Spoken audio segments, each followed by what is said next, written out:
Greetings. I'm so glad that you chose to tune in to get a little tutorial on how to approach chair class. It might seem like a lot of common sense, and actually it truly is. But I want to give you a couple of tips that will make your practice safer and easier for you, which is my whole desire. The first thing, I would love it if you could have a yoga mat rather than being on the floor. The reason for that is that the floors tend to be slippery and your chair can move around and you won't have the stability that you need. If you don't have a yoga mat, it's better for you to put your chair on a carpet as opposed to a slippery wooden floor or a tile floor.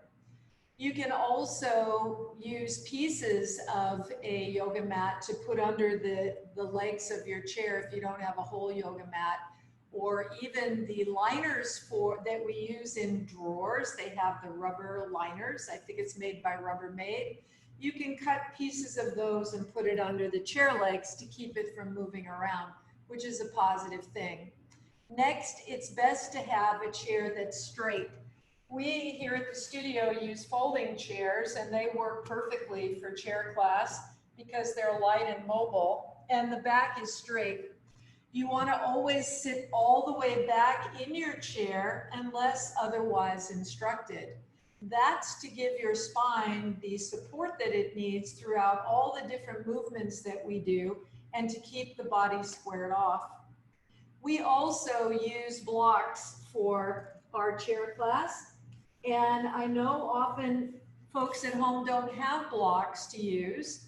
So if that's the case, you may choose to get yourself a stack of books, which I've chosen here. And these books can be moved around during your class to support you if we're going to do something like this, or if we need to put our foot on the blocks, or even if we're going to use the blocks sideways, you can put your hand down on the block or the books like this, as opposed to using just a block. Also, we do things with the blocks where we're moving them with our arms like so. And you can do the same thing by using a book or a couple of books in the same exact manner, and it's something you already have in your home. So have your books or blocks available during our practice. And then next, it's a very good idea to also have a blanket that you can use, and we recommend a yoga blanket, a classic one, or you can use a heavier blanket, not something that's too cushy and thick. That's not going to work well. Or you can use a heavy beach towel, which is good. And the reason that we need the blanket is because often we will put it on the back of the chair, like so, and then put our foot up on the chair. And it's way more comfortable than having your leg up on the rough part of the chair. That's just not a good idea. The next thing is that when we move the chair around on your mat, regardless if we take it front, back, or to the side, you always want to have at least 2 of your legs on your sticky mat. Because if you don't, if it's on the wood floor, you can slide and you can injure yourself.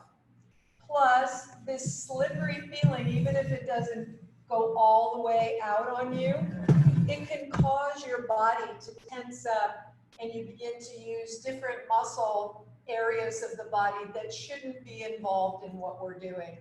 So always make sure, whether it's side or whether the chair is behind us, facing this way, that you always have at least 2 of the legs on the chair.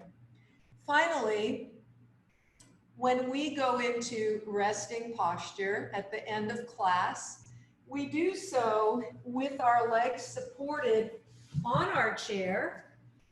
And since you are at your home or perhaps in your office, you can also use a couch, or you can put your legs up the wall.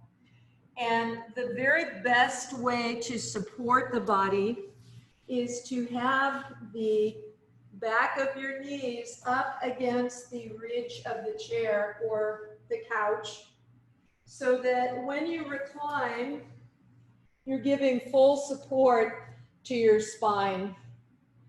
A lot of times folks will want to bring their ankles up like so on the chair, and this puts strain on your legs. However, it's better than nothing. So if you find in anything that we do in chair class that it's hurting you or bothering you, then you've got to take care of yourself and modify and do that which supports you best. So if I say, put your legs up here and bend them and be close, and you think, I don't feel good that way, I'd rather do this, then by all means, do that. So thank you for tuning in. Those are our special little tutorial tips to make your chair class more enjoyable. And now all you got to do is come to class. I'll be waiting for you on the mat. Much love to you. Namaste.